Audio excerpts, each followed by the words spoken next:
as he can't after the presentation. I am now leaving stage for Professor Chevalier and Professor De Luca. I am passing now the mic to you. Thank you, Caterina, for having organized this webinar. Dear friends, it's my pleasure to welcome you all for this webinar on the IFSO position statement on anastomosis gastric bypass. The web is actually nowadays probably the best mean to keep on sharing our experiences safely. We will have this presentation done by Maurizio De Luca. Hi, Maurizio. And hi, Jean-Marc. Hi, Caterina. So it's not necessary to introduce you. Maurizio De Luca is director of the Department of Bariatric and Metabolic Surgery in the Center of Excellence of Treviso in Italy, Castelfranco and Montebelluna hospitals. He's also vice president of the CCOP, this Italian Society for Bariatric Surgery, and treasurer of our beloved IFSO European chapter. Now, Maurizio, we are, I think, ready to listen to you. Okay, thank you, Jean-Marc, and thank you, Caterina, and good evening to everyone. My presentation regards the anastomosis gastric bypass OAGB and IFSO position statement and EAES bariatric metabolic guidelines. First of all, I want to show my case mix disclosure. In the last 5 years, as you can see, we performed 38% of MGB OAGB, 33% sleeve gastrectomy, 22% raw and wide gastric bypass, while I want to show that in the last year, 2019, we performed 22% of revisional surgery. So a good quarter of our activity, more or less, is revisional to date. I told you about 3 very important documents regarding OAGB. First of all, the IFSO MGB 2018, then the IFSO OAGB 2020, and the EAES surgery guidelines 2020. Regarding the IFSO position statement 2018, you know that this position statement was issued by the IFSO MGB OAGB task force and approved by IFSO scientific committee and IFSO executive board. I want to define, first of all, as it's written in our position statement, the 2 different operations. MGB was born by Robert Rutledge in 1997, and it consists of a lesser curvature based log sleeved gastric pouch starting 2-3 centimeters below the crow's foot. Then there is an antecolic 3-5 centimeter wide anastomosis constructed between the pouch and jejunum, about 180 to 220 centimeters distal to the treads ligament. In the suburbs was considered 250 centimeters of a biliopancreatic limb. In the elderly or vegetarians, 108 to 1,200 centimeters. And in type 2 diabetics, the biliopancreatic limb considered is 150 centimeters. This is the MGB, how was conceived by Robert Rutledge. But in 2002, Carbaco and Caballero Spain proposed a technical variation in order to reduce the gastroesophageal reflux, in order to give more weight loss and more comorbidity reduction to the procedure. They called their technique OAGB, or in Spanish, Bagua. According to this technique, there is a lateral anastomosis between the loop of the jejunum and the pouch, and the distance from the triceps ligament average is between 250 and 350. Also, if we have to say that now they try to respect the rule of 60% of biliopancreatic limb and 40% common limb. So what about the terms of search in the study regarding bariatric procedure? Of course, gastric bypass, mini gastric, one anastomosis, and bariatric surgery. Regarding type of anastomosis, single anastomosis, loop, one anastomosis, and omega loop anastomosis. These are the data extraction. They are the usual data extraction that we can consider in a quantitative analysis.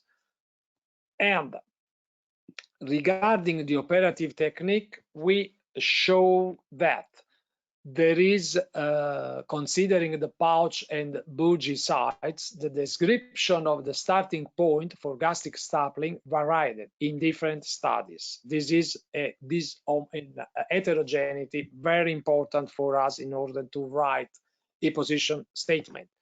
The gastroduodenostomy with the linear stapler was used in most of the case. Also, it varied in length from 30 to 60 millimeters. But what is most important in 2018, and then we show it also in 2020, is the biliopancreatic limb. It was more or less 200 centimeters in 27 studies, but 9 studies reported less than 200 and 5 reported more than 200. 10 studies tailored the limb length according to preoperative body mass index. This is what now is performing the majority of the surgeons who perform OAGB, MGB, a tailored surgery not only related to BMI, but also related to the race, to the gender, and to the comorbidities. So another problem is the name of the procedure. We found it in different studies, different names: mini gastric bypass, one anastomosis, single anastomosis, omega loop anastomosis. And in the high rate of analyzed paper, we had no correspondence with the pure Rutledge or Carbaco technique. So these are more or less the limits that we have with our systematic review. So we started with about 4,000 paper. Of course, we excluded paper who was presented in a language out of English language. We excluded paper who was performed only with an abstract, and we excluded paper who were letter to the editor. We founded them through search in Medline, Embase, PubMed, and Cochrane Library. At the end, we excluded papers who had less than 50 patients and less than 12 months follow-up. So we analyzed 52 papers, about them 4 randomized control trials and 48 cohort studies. So this was our quantitative analysis of 2018. As you can see, we have only 4 RCT studies mixed with cohort studies with a high risk of bias. But in any case, in this quantitative analysis, we evaluated that in the majority of the papers, we had a very good weight loss at short-term follow-up. Short-term, we mean 2 years follow-up, and only few studies in 2008 had 5 years follow-up. But in any case, in both the follow-up rate, the weight loss was very good. The same we can say about type 2 diabetes mellitus, and the same we can say regarding the perioperative 30 days complication. In the majority of the studies, we evaluated and recorded that there is not a high rate of perioperative complications. The problem are with long-term complication for several reasons. First of all, we have not many papers with long-term follow-up rate. Second, at the beginning, as you know, there was the problem of the cancer. In 2018, we evaluated only 2 cases of cancer in OAGB patients, and it was the same that we founded for other operations. At the same time, the role of the bile reflux was a little bit less important, with a very low rate, 3.5% in this position statement. At the end, regarding the protein malnutrition, there is a lot of heterogeneity in the different studies. So what about our recommendation after this quantitative analysis? MGB-OAGB should be the identifier for this procedure. Early results are promising in terms of weight loss and type 2 diabetes.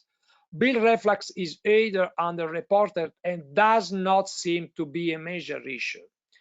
MGB is a recognized bariatric metabolic procedure and should not be considered investigational from 2018 from IFSO board and IFSO scientific committee. But in any case, we had to admit that we have few RCT studies and with short-term follow-up.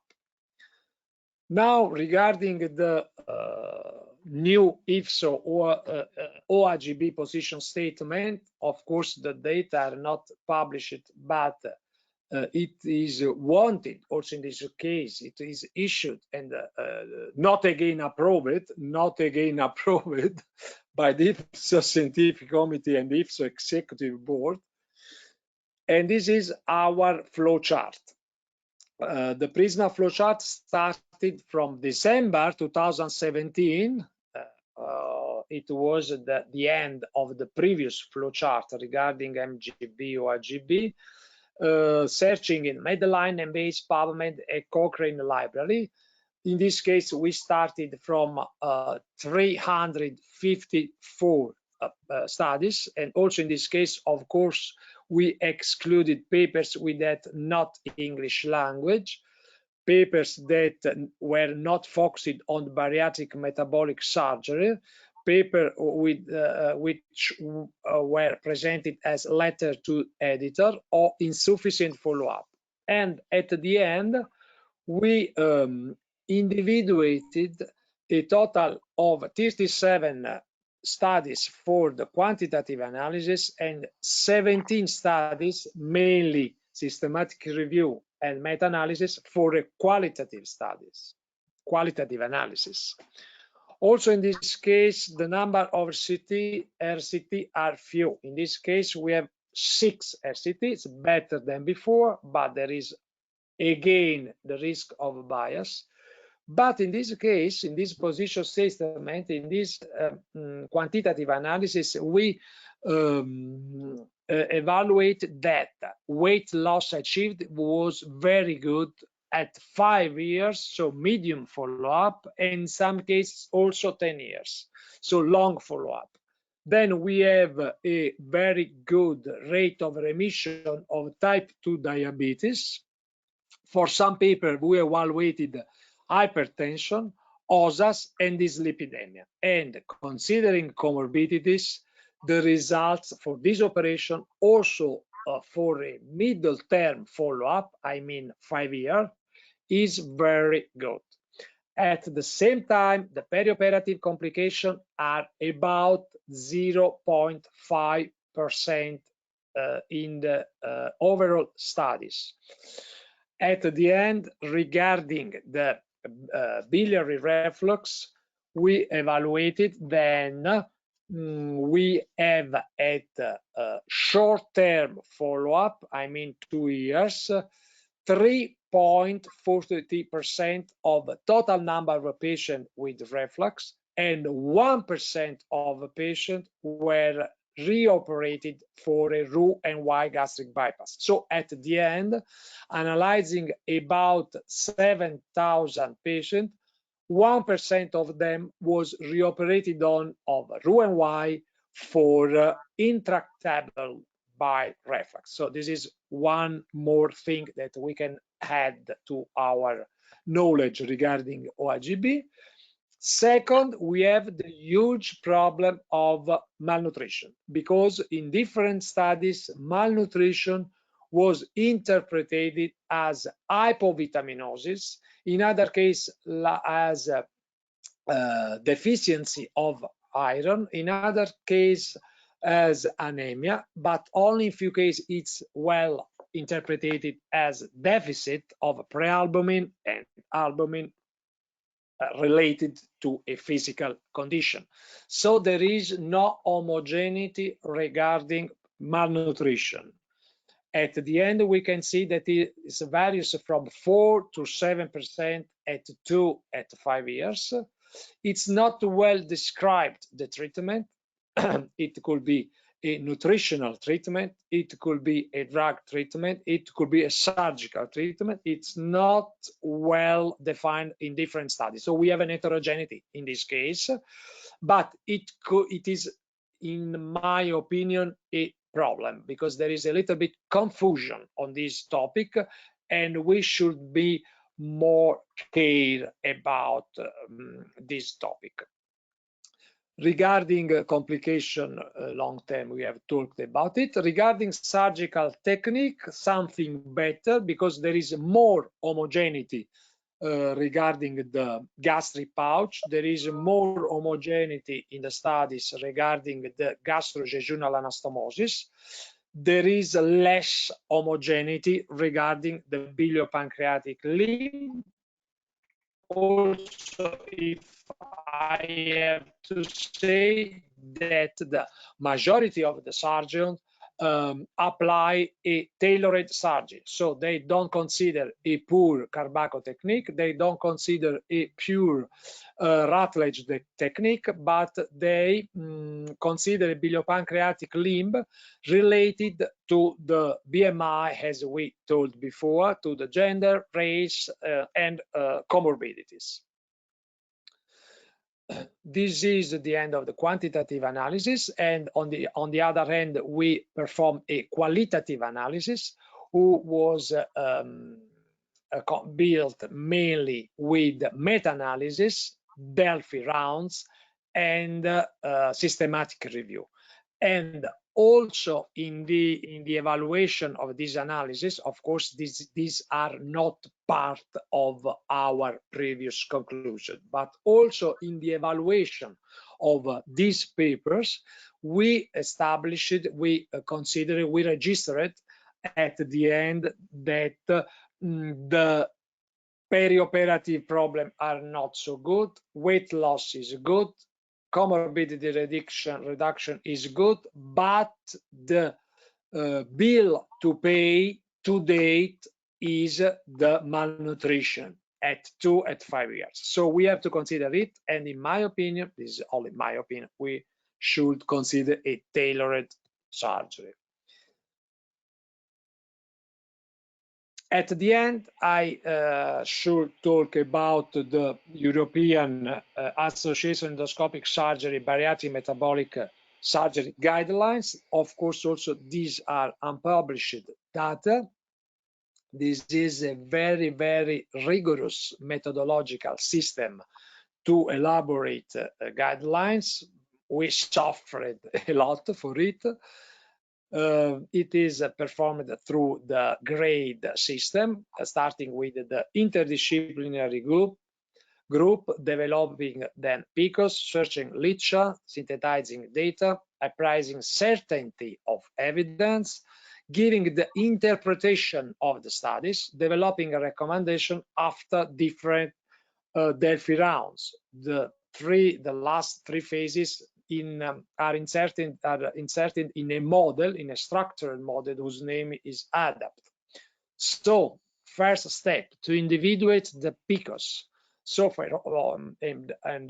every PICOS, of course, we generate a systematic review, a PRISMA flowchart, different PICOS for different PRISMA flowchart.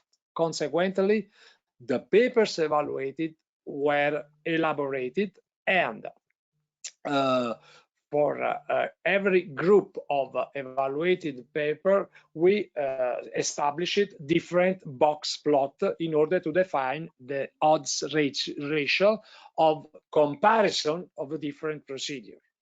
At the end, we had to establish the study design, the risk of a bias, the consistency or inconsistency of the paper, the is certainty, and the importance of the paper.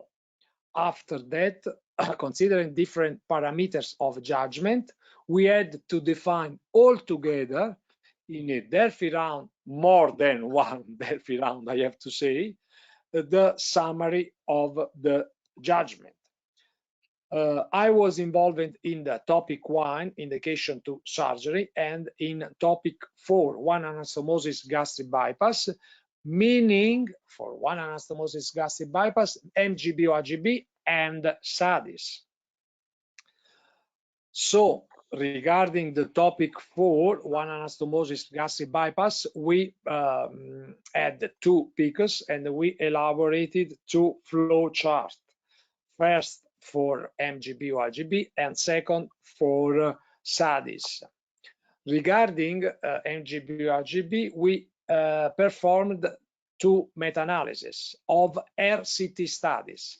In one meta-analysis, we compared OAGB with Roux-en-Y gastric bypass, and as you can see in the odds ratio, the type 2 diabetes remission is in favor of OAGB compared with the Roux-en-Y. But also 30 days complication of OAGB are less of Roux-en-Y, and at the end, mean excess weight loss of OAGB is better than Roux-en-Y gastric bypass. But also, if we compare 2 other RCT studies, like the study of Ruiz-Tovar 2018 and Setaramaya 2016, in comparison OAGB and sleeve gastrectomy, you can see that the plot regarding type 2 diabetes remission is in favor of OAGB. The plot regarding 30 days complication is in favor of OAGB, less complication for OAGB compared with the sleeve gastrectomy, and mean excess weight loss is also in this case in favor of OAGB. Weight loss is better in OAGB than in sleeve gastrectomy. So, answering the question given by the PICUs, should OAGB versus Roux-en-Y gastric application, gastric bending, or sleeve gastrectomy be used for weight loss? The answer in a position statement and not in a line guide recommendation is OAGB might offer better short-term weight loss compared to the other procedure, but long-term comparative data are, however, lacking. And just for your curiosity, regarding SADIS, should SADIS versus BPDDS Roux-en-Y or sleeve gastrectomy be used for weight loss? The answer is no recommendation to date for either SADIS, BPD, Roux-en-Y, or sleeve gastrectomy can be made on the basis of available comparative evidence. So our take-home messages: OAGB achieved better results in terms of weight loss and obesity-related comorbidities when compared to sleeve gastrectomy and Roux-en-Y gastric bypass. OAGB perioperative complications seem to be low for every Clavien-Dido grade, so in every grade of perioperative complication, OAGB should seem to have better result, less complication than gastric bypass and sleeve gastrectomy. The provided literature is low, but we strongly need more RCT studies, and very important is the heterogeneity. It's very important that we talk the same language. In this moment, particular, talking about protein malnutrition. It's very important when we write a paper that we specifically write what we mean for malnutrition, reporting the biochemistry, reporting the precise treatment in which year after the surgery. I hope from the deep of my heart that you and your friends and your family are in health and far from coronavirus. Thank you. Thank you, Maurizio, for this outstanding presentation. So I'm supposed to gather the questions. So I will begin with the last one. It's about the RCTs. This question is, I see you included the Ruiz study in surgical endoscopy, and there is some concern that this study is not scientifically valid. What's your opinion on that? Yes. my personal opinion is this, that there are some studies also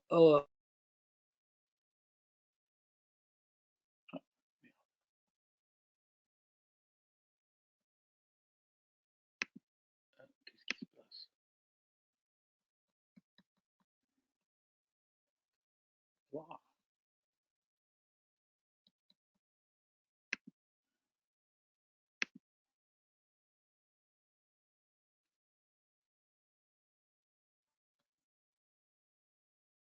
Where are you? We are waiting with the technical issues, so probably we ask you to continue. He's just connecting. So a second. So you can continue with the questions. Yeah. So I'm not alone. We are still together. So okay. No, but Maurizio is no longer with us. Is that right? Yeah, yes. No, he's not there. So he's joining in a second. So because he was the first of the task force of IFSO, and he gathered all the literature and the RCTs, and it was important to ask him these questions about this RCT from Spain, which looks perfect, maybe too perfect. There are some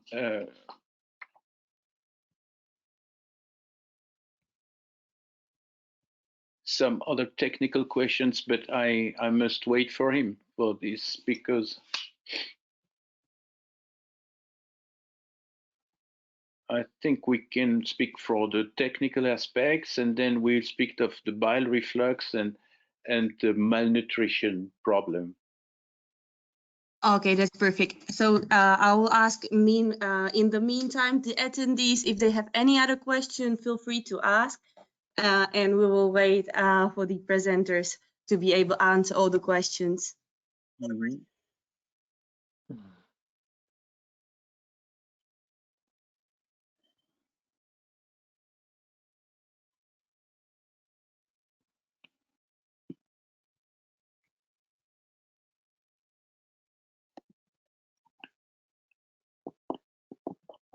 So we are here, Maurizio.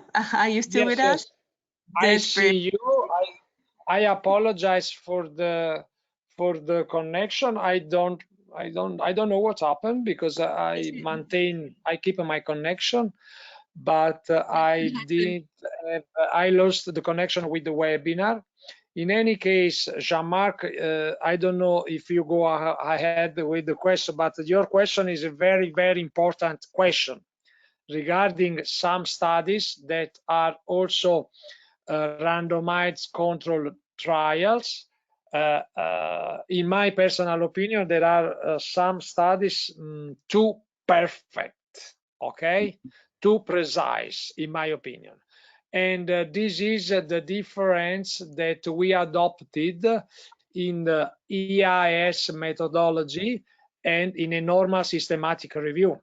Because in the IS methodology, we evaluated with in an accurate model the certainty of the paper, and we had the possibility to exclude more paper.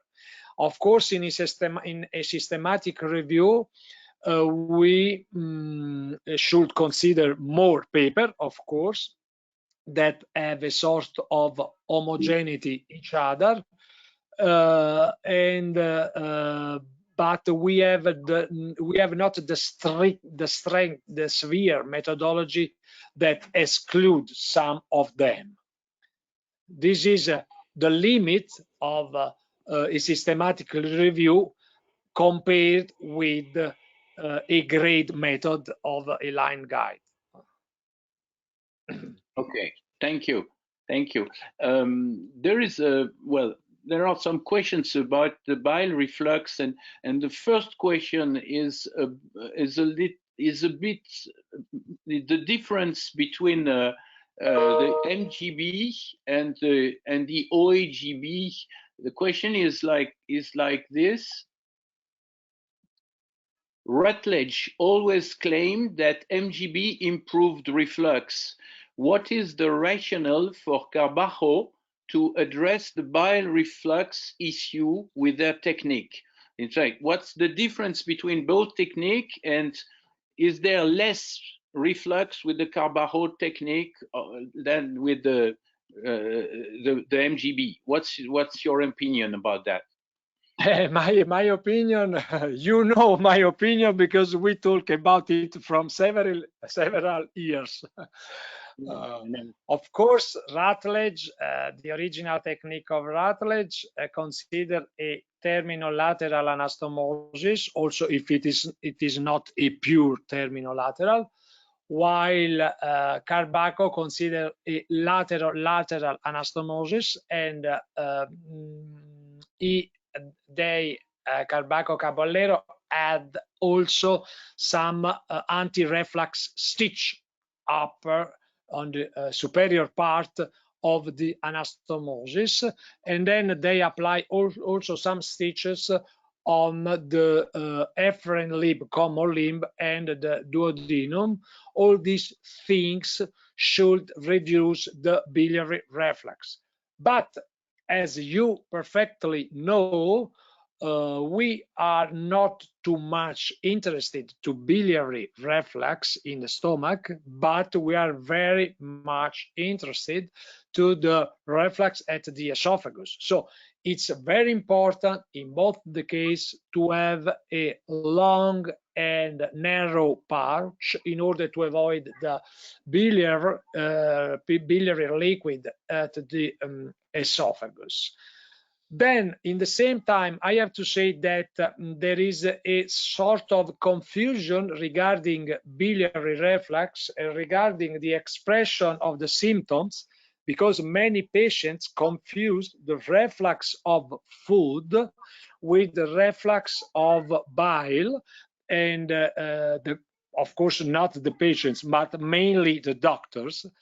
And second thing is important to point out is that in many patients, after eating, of course, you have the alimentary bolus in the efferent limb, and of course, in that moment, the afferent limb is transporting biliopancreatic liquid in the stomach, and that one could be a moment in which the patient could have a reflux.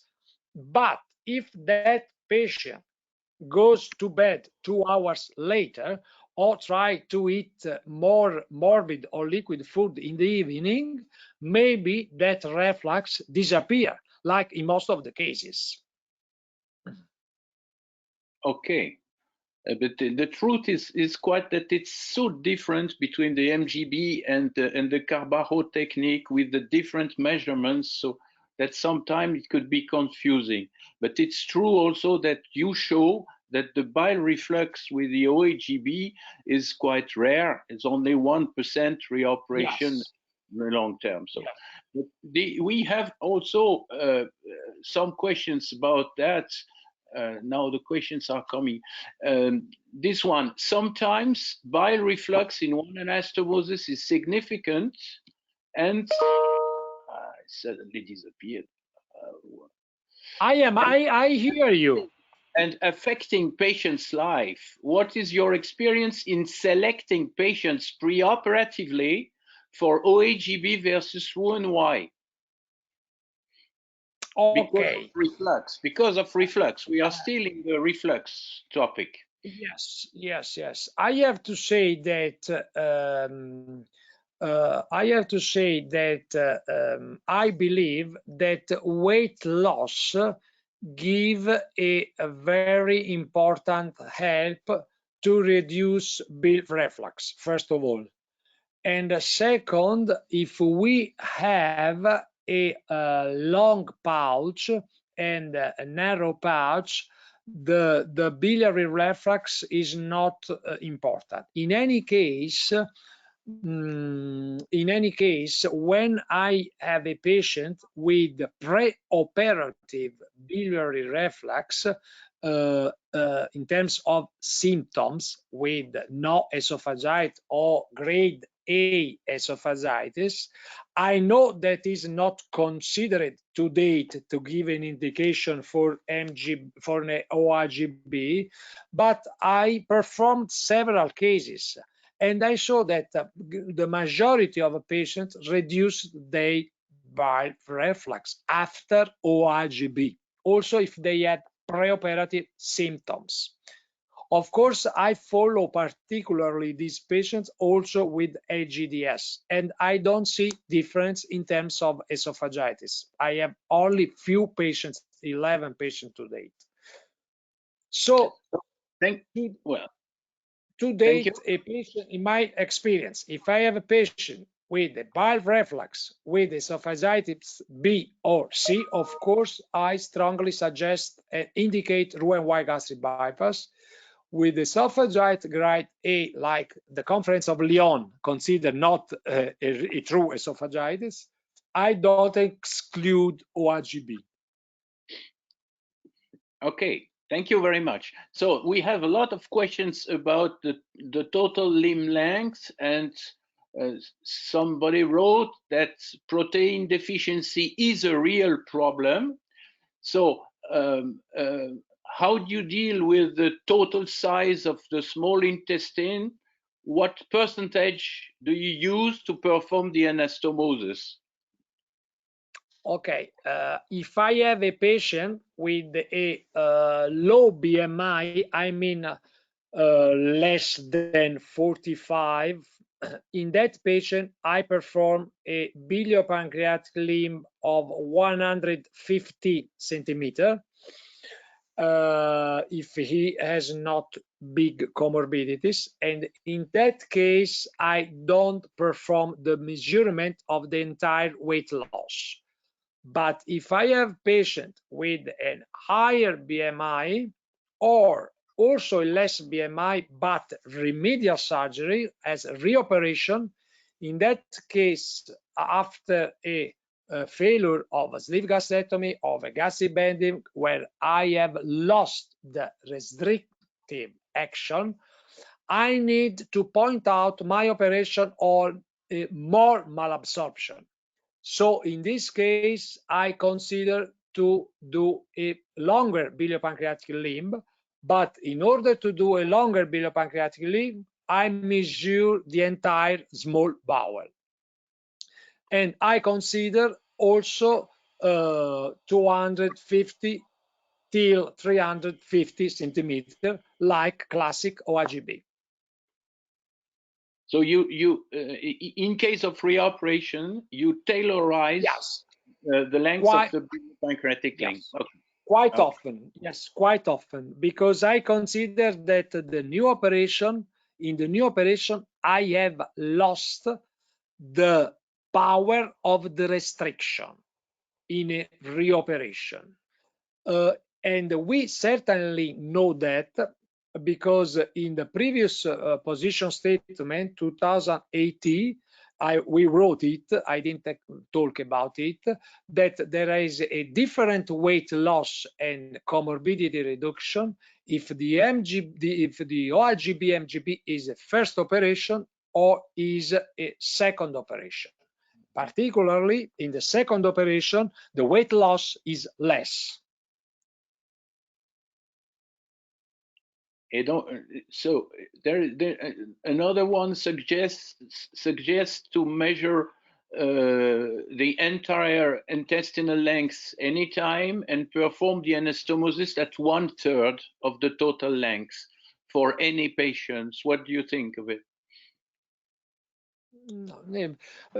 Of course, everyone tries to tailor the biliopancreatic limb. So today we have, in my opinion, with OAGB, we have two problems. One is the biliopancreatic limb, and the other is the malnutrition, which is related to the biliopancreatic limb.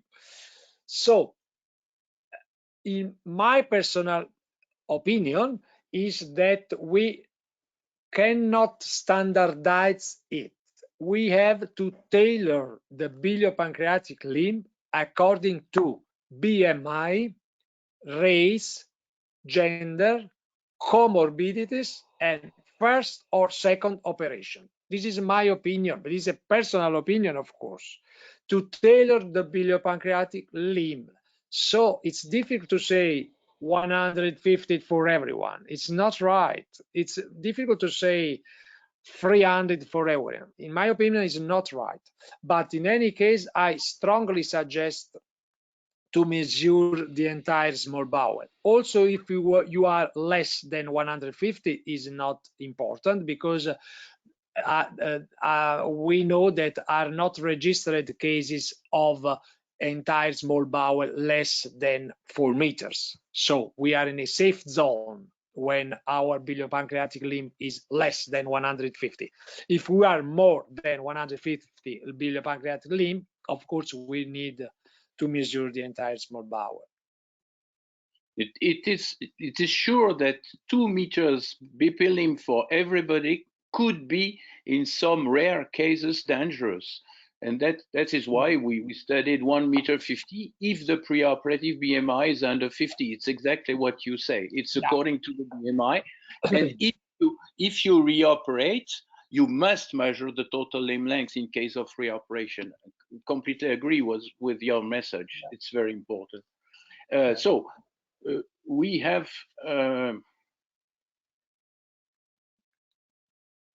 some other questions about some seems to know very well how you work, and he said,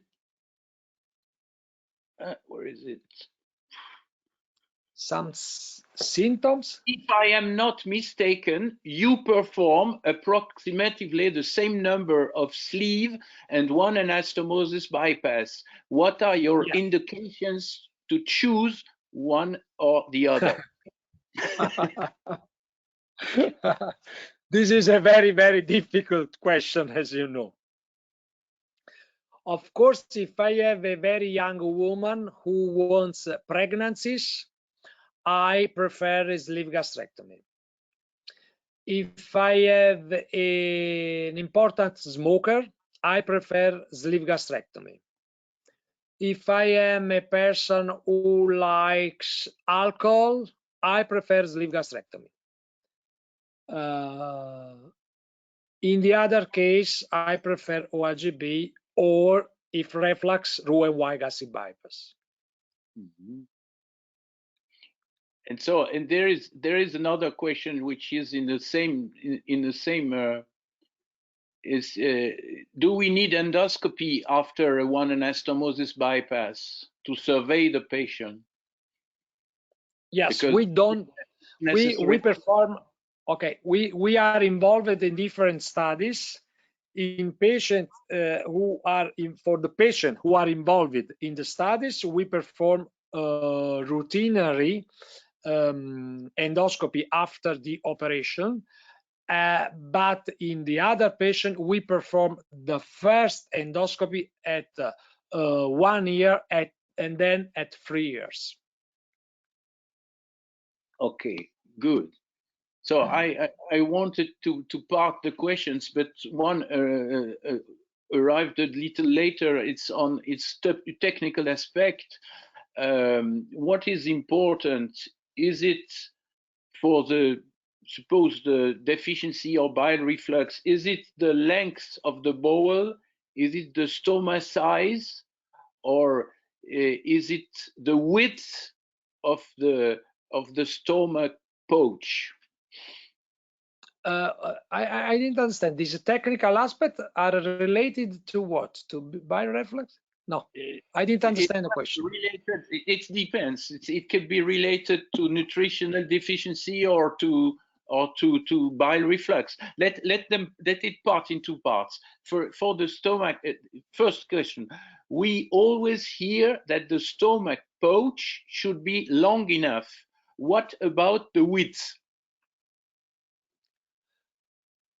Okay, the width, regarding the width, okay, long enough, we mean below the crowd foot, okay? Mm-hmm. Second, regarding the width of it, at the angle of his, you can stay also larger than compared with the sleeve gastrectomy, also 2 centimeters, sometimes 3 centimeters. This is one of the advantage of this operation. In fact, for example, in this operation, it's very difficult to have a leak in that part of the stomach. In my opinion, for 2 reasons.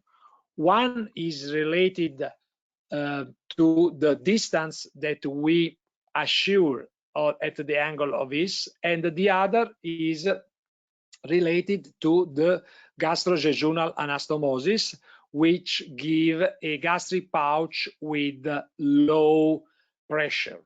So, answering to the question, the majority of the surgeon adopt a 36 French bougie. In any case, I adopt 2 these sides of bougie, but the width of the pouch is larger than I consider for a sleeve gastrectomy. I don't need to be narrow, very narrow to the bougie. It's not necessary. And the stoma size is also a question. What is the most important factor that affects nutritional deficiency, length of bowel or stoma size? Both, of course. First of all, we should consider if it is a primary surgery or a revisional surgery. Because if we have the OAGB like a primary surgery, we have to know that the operation is working in a double manner, with a restriction and with a malabsorption. But if we perform an OAGB after a sleeve gastrectomy, a failure of a sleeve gastrectomy, we already know that the gastric restriction is not working. We know that it doesn't work because it is the reason of the failure of the sleeve gastrectomy. So in that case, if you have a malnutrition, it's related only at your malabsorption or at your biliopancreatic limb. I don't know if I am clear. Okay. If I have a failure of a sleeve gastrectomy and I perform a OAGB, the malnutrition is related only to the biliopancreatic limb. Mm-hmm. While if I have the OAGB as a primary operation, both the components, gastric component and biliopancreatic limb, can define the malnutrition. Okay. But the answer then is very easy, because it's important to have a communication with the patient. The patient says you if he has many stools, which kinds of stools, which color are the stools, which order have the stools, and so on. So you start to identify the malabsorption. If the patient tells you that he is not able to eat, he doesn't want to eat. So the first problem is the gastric problem, the reduction of the food intake. Okay, so when a simple question: when do we convert into Roux-en-Y, one anastomosis into a Roux-en-Y? Of course, in the reflux, this is what we identified in our last quantitative analysis.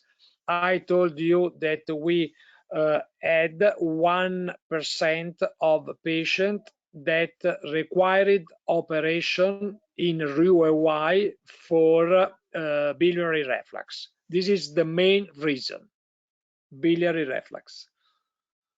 And sometimes recurrent marginal ulcers, no, you don't think? Recurrent Yes, marginal okay. ulcers, which is quite rare also. It's described in 0.4%. So there is a reduction of these items. I think that many surgeons, maybe like me, are excluding from this kind of operation smokers, maybe. But of course, it's an indication. I had a case of marginal ulcer with perforation, and I had to perform the gastrogastrectomy. At the end, we performed a Roux-en-Y gastric bypass, of course, in place of a OAGB.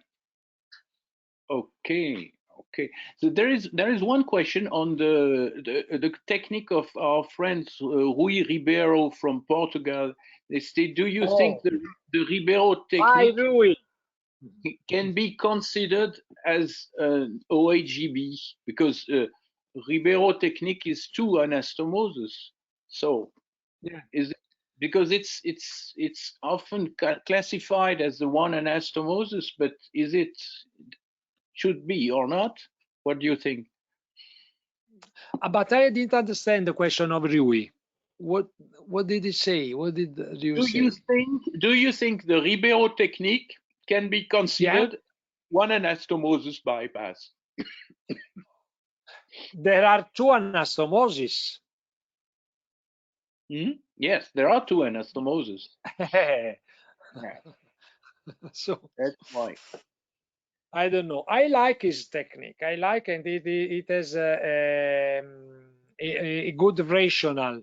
But I don't know if we could consider it from a physiologic point of view. It could be considered with the same physiology, maybe.